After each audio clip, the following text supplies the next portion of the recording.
Welcome to Building Your Leader Brand. Today on the show, Bob is speaking with Henry Calvert.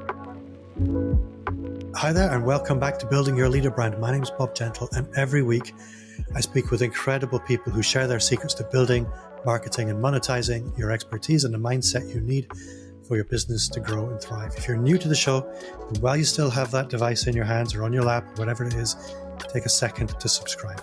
I don't know what button that is. The kids keep changing it, but I'm sure you know where it is. If you do enjoy this kind of thing, you will love the Personal Brand Business Roadmap. It's 50 pages of everything you need to scale your expert business. Just visit amplifyme.agency/roadmap or click the link in the show notes. So today, we're going to be talking about a lot of different things. We're going to be talking about TikTok. We're going to be talking about how TikTok is a gateway drug. And we're going to be talking about all kinds of other things. And to help me on this journey, I'm joined by my favorite nerd, Henry Calvert. Henry, welcome to the show. Hey, guys. Hey, Bob. Thank you for having me. So I've been looking forward to this for a long time because Likewise. I'm a nerd. I'm not a recovering nerd. I'm accepted my nerdhood. And you light me up on TikTok like nobody else. I'm probably not your demographic. We got to know each other a little bit outside of the podcast. Yeah. And we're going to have some fun today. But for the listener who's meeting you for the first time, who the hell is Henry? Okay, so I'm Henry Calvert. I am a content creator, presenter, social media personality, I guess you could say. I focused in the realms of all things geeky, so be that movies, gaming, theatre, collectibles, Lego, all of that good stuff. That is kind of what I cover on my channels. I'm predominantly a short form creator over on TikTok and Instagram, and I've kind of, through my kind of 3-year journey online, I've gone from doing all things through comic book recommendations, skits, comedy stuff, all the way through to interviewing all of your favorite movie stars. And yeah, I've been doing it for 4 years now. It has been a very interesting journey to watch. And I think I'd like to explore that journey a little bit with you before we maybe get into some of the nuts and bolts, because I think a lot of people like the idea of the kind of work that you do, but I'm interested to understand the reality of it, because it can't all be champagne and canapes. No. And I think people assume it's an overnight thing as well, and that just isn't the case. So I started posting, I mean, as a kid, I did quite a bit of like my own little YouTube things and didn't really think much of it. And I kind of refound that passion in COVID. So I think it was the third lockdown in 2021. I did like a year's worth of comic book recommendations. That was like my bread and butter when I started it out. Did that for a year straight and got to about 9 or 10K. And then I went viral on a video of me getting ready for a night out. It was like a tongue-in-cheek mixtape video where I danced to Phil Collins at the end, and I've subsequently become the Phil Collins guy. People still come up to me in the street and say, "You're the Phil Collins guy," which is a little bit surreal. And then, yeah, I kind of like just grew it from there. I went and did a reality dating show. I did a couple of comedy series that really helped bolster my following and kind of solidified myself in the geek space. And yeah, it's been hard work to kind of keep it up, because I think it would be very easy for people to kind of have a flash in the pan video and that just be it. So it takes a lot of hard work and strategy around maintaining that and turning it into a long-term prospect. So when you talk about a comedy show, is this a TikTok series? Yes, I did. Yeah, I did a comedy series on TikTok where I had different people come into my room. It was like a series of skits, but I did do a reality dating show as well, and that was on TV. So that was on Discovery Plus. So obviously TikTok is your business now. There's more to your business than simply being a content creator, but TikTok is your main platform. And I'm interested to know what the journey from having a good audience and lots of popularity on TikTok to actually monetizing that looked like. Because I know it's not TikTok paying you. No. So the TikTok Creator Fund pay you like threepence unless unless you're uploading like 6 videos a day that are all over a minute and that all of them get like 200,000 views. You can't make a living off of TikTok. I think directly off the platform, I've over 3 years of doing this full time, I've made maybe about £1,000, and that's it. Um, so any creator that you watch will only earn their money through paid sponsorships. And the way that started out for me was brands reached out to me. I think for a lot of people, it's initially brands coming to you. And when I was starting out, I did also have a management agency, and they're supposed to go out and get work for you. So when I was starting out, I was reliant on them and also the brands finding me. I think once you get your foot in the door with one, so I was fortunate enough to do a load of work with Disney, that opens a lot of doors both within that company. I mean, Disney has like Disney Studios, Disney Plus, Disney Theatre, Disney Merch. Like, as soon as I worked with one, it was like it opened the gateway to the others. And I mean, I've subsequently sacked my management team and I've been doing it on my own and found that there is so much more to be gained by doing your own outreach and not just resting on your laurels, and waiting for people to come to you. Yeah, but because you get these relationships that you can invest in. If you're always using an agent, you're depending on somebody else's capital. Yeah. And maybe at some point somebody else is more important than Henry. Yeah. So I think that's absolutely the right way to do it. With TikTok, I think maybe it's worth exploring what was before TikTok for you, before YouTube. I think you and I are quite different in that you're quite an outgoing, happy on stage type of person. Yeah. It's maybe worth exploring that a little bit, because that does come as a bit of an advantage, I think.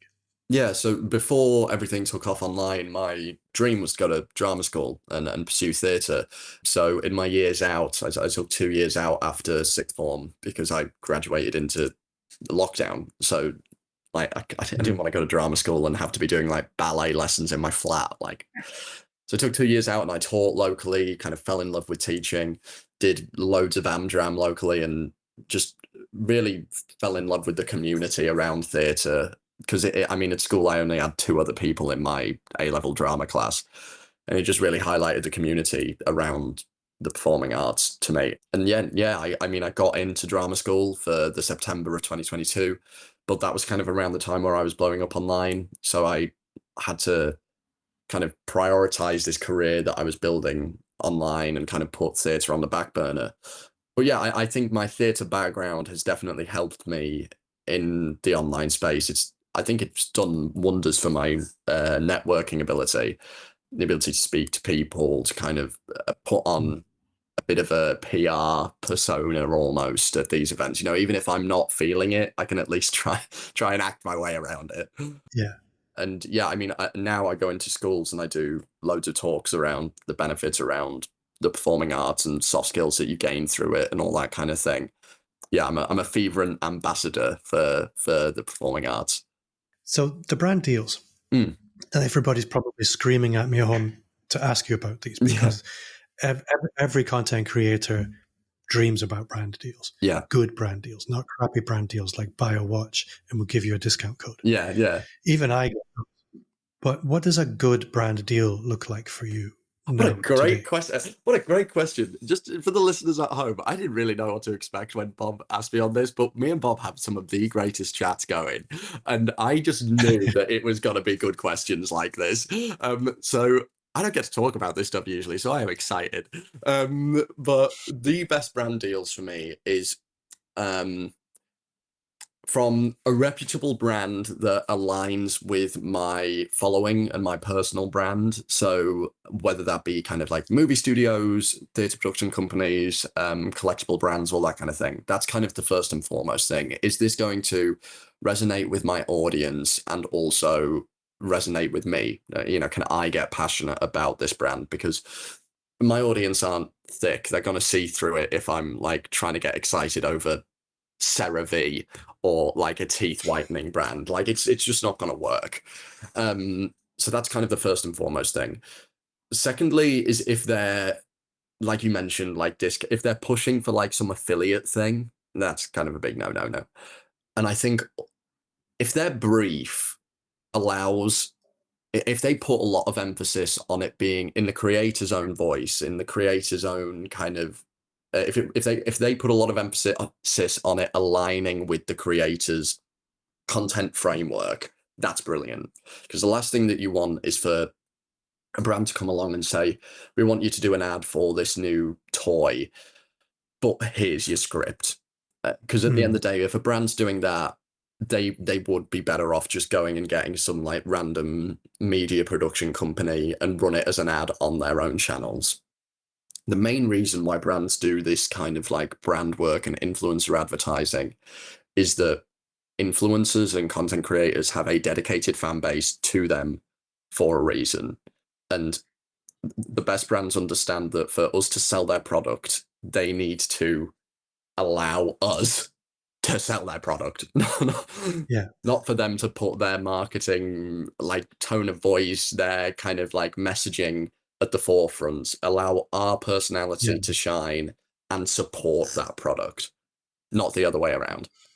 I think you see all these user-generated content things that people have obviously bought from Fiverr. You could do that if you just want someone to read your script. I think you build your platform for a reason. People engage with your content for a reason. If that's what you want, you need to let the creator do their thing. Yeah. In terms of deliverables, what does that actually look like? So the kind of what's the word I'm looking for here? Like the timeline. Is that yeah, like the timeline of a brand deal would be like them reaching out to me saying, look, we want you to come on board for this campaign. And more often than not, it will be like, we want a TikTok or a reel with 3 months usage and maybe like 3 Instagram stories or something like that. If they come to me and they're like, that's on Instagram. If it's TikTok, more often than not, it will just be a TikTok video with some level of usage. Right. But if a brand comes to me and says, look, we want to do 1 Instagram reel with a bit of usage, I'll always try and push them to add some stories. Just because then it creates like a bit more, it's a longer, it becomes a bit more of an event. It's not just a flash in the pan thing. You know, some of my audience will see the reel and then a week later we'll see my stories about it. And, you know, it just keeps it in their mind a little bit longer. That's the way you spin it to the brand, but really, I just want to get some more money out of them. Yeah, you want to try and upsell, sales, essentially. Yeah, you want to upsell, but it is true. And if you can do on stories, Instagram stories have the feature of like asking questions or polls or all of that sort of thing. It adds a level of interaction with the content that you don't get from just a reel. So I always think they're quite good, and I don't know why brands don't immediately go for a reel plus 3 story frames. So one of the things that I really enjoy about people like you is once you've done it once, you kind of know what the journey looks like. And if everything were to evaporate and you had to begin again, you'd probably know what to do and you'd get there quite quickly. And another interesting question for me would be, if you were speaking to anybody else who was a content creator, they weren't you, they were quite different to you.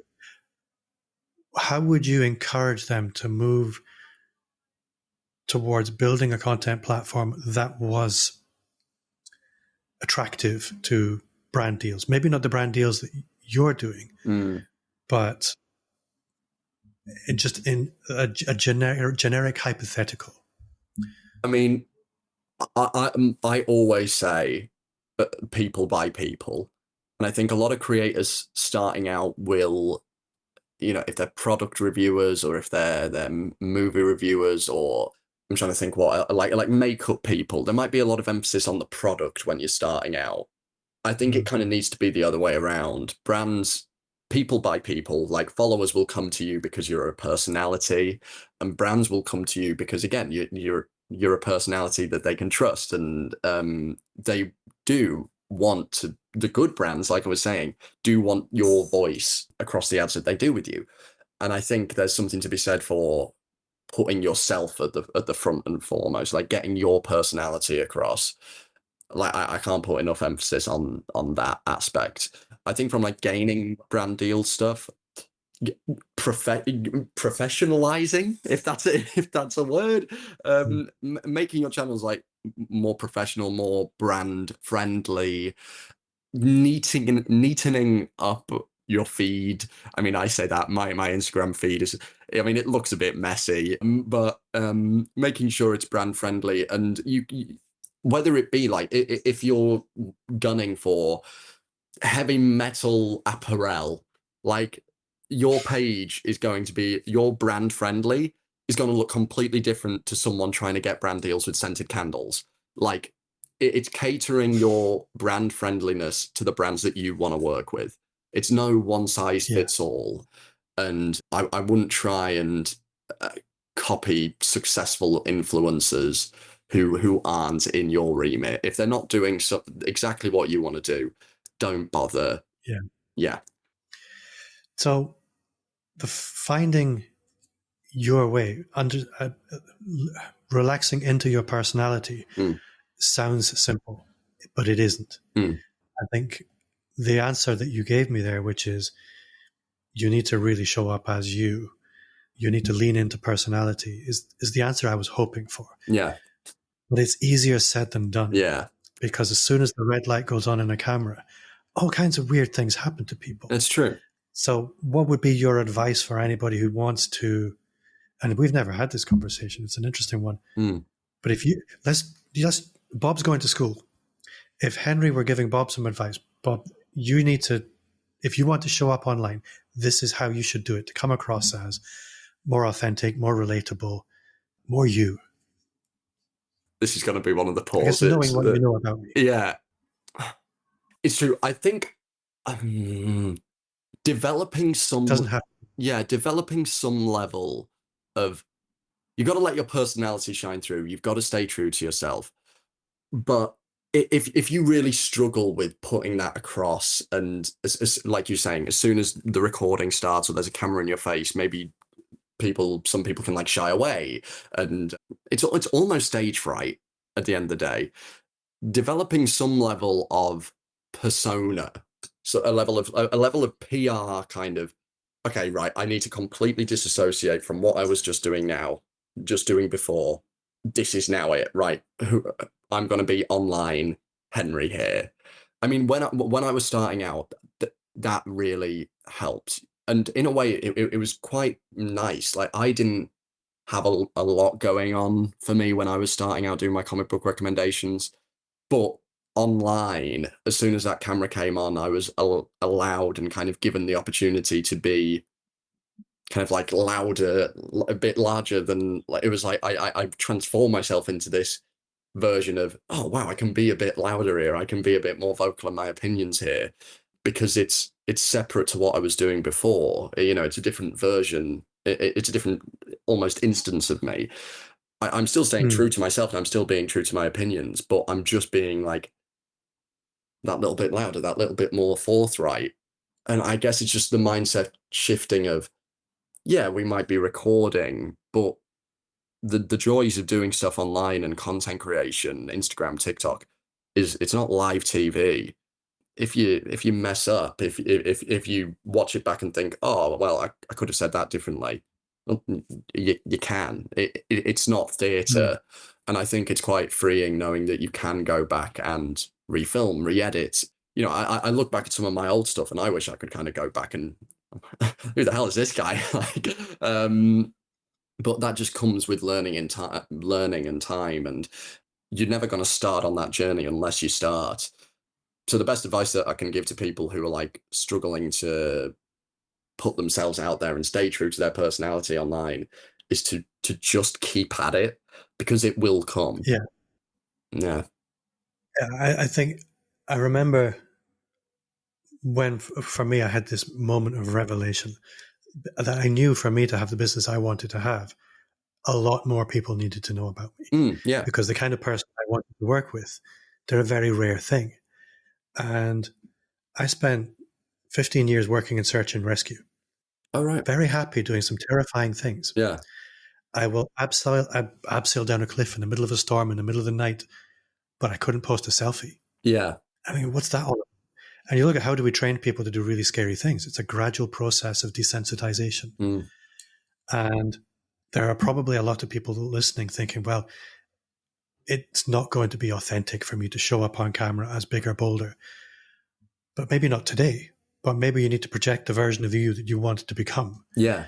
There's a really good book called The Alter Ego Effect, where the author talks about how in every business there are moments of impact where if we don't show up for those moments of impact, we're not going to enjoy the benefits of everything that we invested to get to them. Mm. And video in particular, and this is not just TikTok or influencers or brand deals, but being able to connect with people on video is life-changing for you as a business owner, because it will open doors to places you would never get otherwise. And there's this maxim in business: if you want what other people don't have, you have to do what other people won't do. This is the game. Yeah. And that's why this is important. So you are a young guy by most people's standards. You are not finished on your journey. And TikTok, something could happen. What's Henry's big vision? What do you want the future to look like? I mean, I'm under no illusion that I can't do this forever. Like, it would be naive of me to think that I will be doing the same short form video formats for the next like 10, 20 years. It's just not going to happen. So my whole thing now is putting things in place, using the following that I've got to facilitate jobs elsewhere. And my big end goal would be TV presenting. Like we said, I want Graham Norton's job. When all is said and I wasn't done, going to say it. yeah, You when did. all is said and done, I want that job. Yeah, and now my strategy is doing kind of everything that I can outside of purely uploading short form to try and get there, and almost twisting, not twisting, moving my content in a different direction, which will help paint me in the light that could potentially lead me to getting those jobs. So, you know, I do a lot more interview work. That's kind of the primary focus of my channels now, whether that be in theatre or film. And yeah, I'm loving it. I'm loving like just seeing it all kind of evolve and head. I like to think in that direction. So for the listener, you were telling me just before we started recording, and I forced myself not to ask any questions, but what were you doing yesterday? So when is this going out? Do we know? Probably a couple of weeks' time. Brilliant. Okay. Yesterday was the best day of my life. I'm not gonna lie. I was at the Lyceum Theatre with Disney's The Lion King. They'd made a campaign purely around my involvement, which felt a bit surreal, where I went to the Lyceum and essentially did everything that you could do with The Lion King. I did the giraffe on stilts. I got in Scar makeup. I went up Pride Rock with baby Simba. I even sang Be Prepared with the guy that plays Scar. And I honestly can't. It feels a bit like a dream. I woke up this morning and the only evidence that I got that it happened was that I've got these goodie bags. Because my videographer and my photographer's got all of the photos. So it's but I just I walked away from yesterday genuinely thinking that I could end everything online quite happily. I got to take my parents as well, and that was just very special. It was just very, very special. Well, it does sound like everything's moving in the right direction, and it's great fun to watch. And I really hope people today have got a little bit of inspiration from this, because I certainly have. Let's move into the second part. Let's do it. I'm going to ask you about your three things. Okay. I've started calling the amplifiers. Yes. Well, I wrote these down before we started, and we've kind of already touched on two of them. But I've got to reinforce these points and expand on a couple of these points. So my first amplifier for the building your leader brand is people by people. I literally wrote it there. We just people buy, I cannot reinforce this enough. Like, the amount of people that I know in my metric is the film space, so I'll talk about the film space, but the amount of people I know in the film space online who took years to show their face, and they do like anonymous reviews kind of, and it would just be like photos or videos but without them in and just text. As soon as they showed their face, even without them really talking that much, as soon as they showed their face, their following went up. As soon as they start voicing their opinions, their following went up even more. I can't emphasize enough how important that is from a gaining followers standpoint, but also from a brand relation standpoint. Because at the end of the day, if a brand doesn't feel like they know you, how are they going to trust you to promote their brand? Yeah. So that's the first one. I think that's really fundamental. And I think that goes for, I don't think there is anybody for whom that does not apply. Yeah. So if you're listening home thinking, I'm not on TikTok, no. But if you're listening to this, you're probably in business. And if you're not running a business, you work in a business, and there will be people perhaps on the other side of the world who decide your future. So being visible to those people is a huge opportunity. It's thing number two, amplifier number two. Thing number two is a bit more specific to the social media influencer space, people who are trying to get in there. And that's to not feel afraid by self-representation. I think a lot of people coming into the social media space will hear the term management or agency and immediately feel like it's something that they need. I can assure you that it isn't. If you're someone who struggles with networking or struggles to kind of put themselves forward for stuff, then potentially. However, in my mind, similarly to people by people, no one is going to be better at selling you than you. You know your brand best, and you know what brands you want to work with.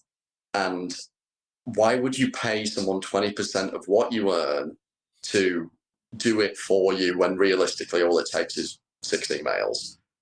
If you can, and this is what I've learned from the roadmap and Bob, if you can learn a good networking structure, and if you've got a great kind of hook with your emails, which you can find from this, the sponsor magnet, Justin Moore, available in all good bookshops.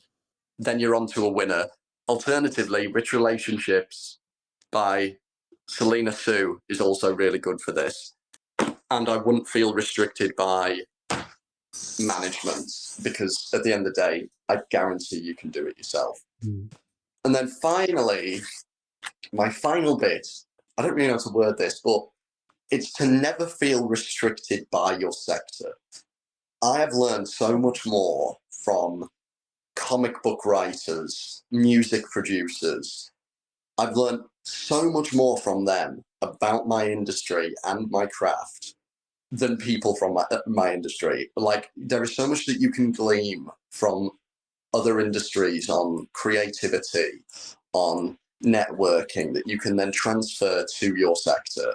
And I think when you look at people like Rick Rubin, so I highly recommend everybody go and listen to a Rick Rubin interview.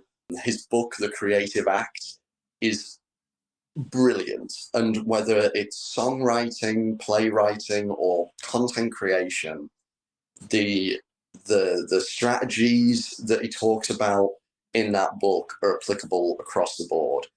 And I think it would be so easy to fall into purely reading these really good business books, which are brilliant, and you can learn so much from them. But I would always recommend looking in other industries as well, especially creative. That's all about finding your voice and finding your way of working.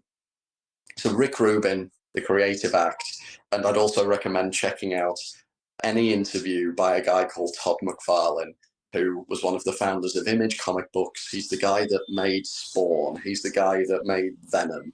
He's a comic book writer, but he's also one of the most successful business people in the comic industry.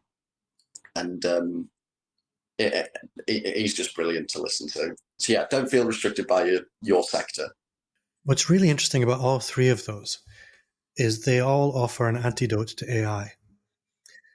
That none of those things can.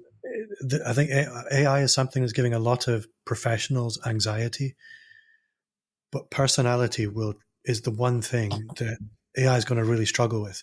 And even Google, and I think YouTube was something I think people were worried about because it's very easy to clone yourself, and that's only going to get easier. Yeah. YouTube have now said, no, we're not going to have it. We want people. And if you're trying to fake people on YouTube, we're going to demonetize you, which I think is a huge and very brave step. So I think, you've really offered a masterclass to that today, and I've really enjoyed this. If people want to go deeper with you, how can they find you? Where can they hang out? So I'm Henry Calvert. I'm Henry_Calvert on TikTok, and I'm Henry.Calvert on Instagram. You can find me on LinkedIn as well, which is just Henry Calvert. I also have a podcast where I talk about all things theatre and film with a friend of mine who's a West End star, and that's called The Scene Stealers. And you can find us at Scene Stealers Pod, wherever you get your podcasts. And professional inquiries, where should they go? People thinking, I want that Henry promoting my face cream. Where should they go? Professional inquiries is henrycalvertbusiness@gmail.com, or drop us a message on LinkedIn and we'll sort something out. But yeah. Well, thank you very much. I've learned a lot. I leave inspired, which is always a good thing. And thank you very much for your time. Well, thank you, Bob. Thank you for having me on. So that does bring us to the end of another episode. Thanks to you at home for listening. If you did enjoy this, I would encourage you to leave a 5-star review wherever you listen. And that's 5, like the fingers on your hand, not 4 or any number below that. If you did enjoy this, you will love the Personal Brand Business Roadmap. It's 50 pages of everything you need to scale your expert business. 100% free as a gift from me. Just visit amplifyme.agency/roadmap. Thanks again at home for listening. And Henry, thank you. Thank you.